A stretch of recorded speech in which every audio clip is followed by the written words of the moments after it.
Hello everyone, I'm Nisha. I'm from Kerala, India. My paper is titled Visualizing Subaltern History, a study of Raghavan Atholi's sketches. In this paper, I propose to look at how subaltern history has been visualized by taking a few charcoal illustrations by the Dalit artist Raghavan Atholi from Kerala. The word subaltern is a term that generates several meanings today. It could refer to the marginalized in terms of economy, women, ethnic minorities, sexual minorities, and the list could be extended. In India, politically conscious communities who were earlier referred to as lower caste or even untouchables have organized themselves under the term Dalit. In the recent decades, we have seen the gaining prominence of areas like that of Dalit studies. And one such related area that is growing is that of fine arts, where artists are addressing the Dalit question.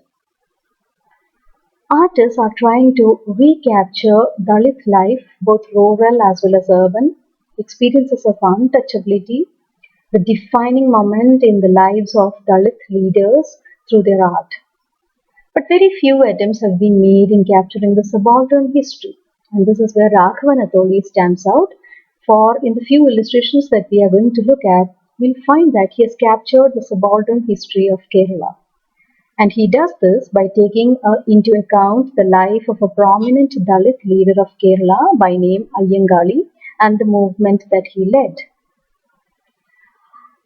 Now, this history that Raghavan Atholi tries to capture is also the history of the assertive Dalit body, both male as well as the female. And this is important because in dominant historiography, the assertion was never captured. So now let's take a look at a few illustrations that have been there.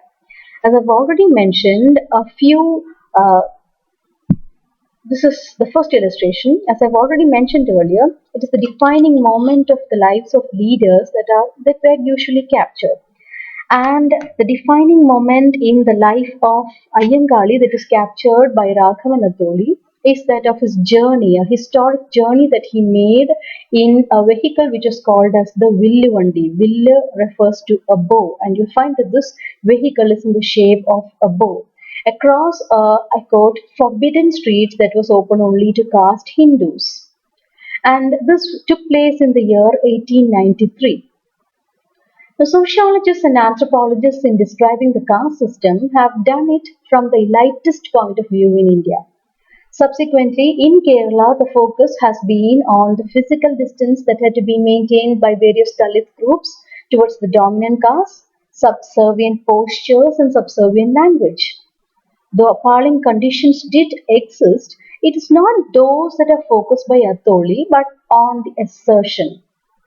Regarding Ayyangali's historic journey, an eminent scholar on Dalit studies, Professor Dasan, has observed, the fashioning of the Dalit body itself was an action.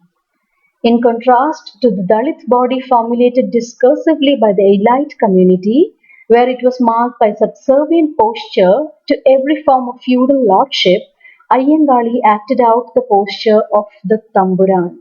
Unquote. Now, Tamburan refers to an aristocrat. So now this was not a posture that was actually allowed to a Dalit male or a female. So this is what Professor Das notes. So there are several remarkable features in this illustration. Firstly, the upright posture. An upright position was not allowed to a Dalit body, whether it was male or female. He or she had to stand with the backs bent and the right palm covering the mouth. And so what we find here, the assertion that you find in this upright body is something that is remarkable. Secondly, clean clothes. One of the ways in which classificatory differences were maintained, whether it was between English and the Indians or the dominant caste and Dalits, was that of clothes. The biography of Ayyangali by name T.H.P. Chendarasheri records in his biography as to how Dalits had to blacken their new clothes with soot so as to appear unclean and inoffensive to the upper caste. For the same reason, there is utmost care to portray Dalit leaders in brilliant attire, whether it is in photographs, portraits, or in sketches. As in the above illustration, he wore a 703 Malmal dhoti. Now, dhoti was something which was not allowed, or you could not cover the whole part from waist down to your ankle. That was something that was not allowed. And the upper part of the body usually remained uncovered, but you find that Ayangali here is portrayed as wearing what is called as a jubba. And this is something which was he was exercising his civil liberty here.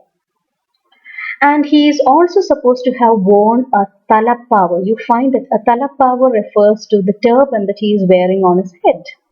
So this is the third thing. The turban is the next remarkable feature of this illustration. Now, the turban has its significance in India. While for the Punjabis it might be a mark of religion, for Gurkhas it might be an association with the plainsmen. In regions like Kerala or Tamil Nadu, to wear a turban implied a sense of respectability. Ayangali from Kerala and Ayodhidas, another Dalit leader, but he is from Tamil Nadu, are two leaders who are always portrayed with the turban. Such a portrayal must be treated as a purposive defiance of upper caste hegemony. The next remarkable feature is that of a vehicle. A vehicle was a mark of aristocracy.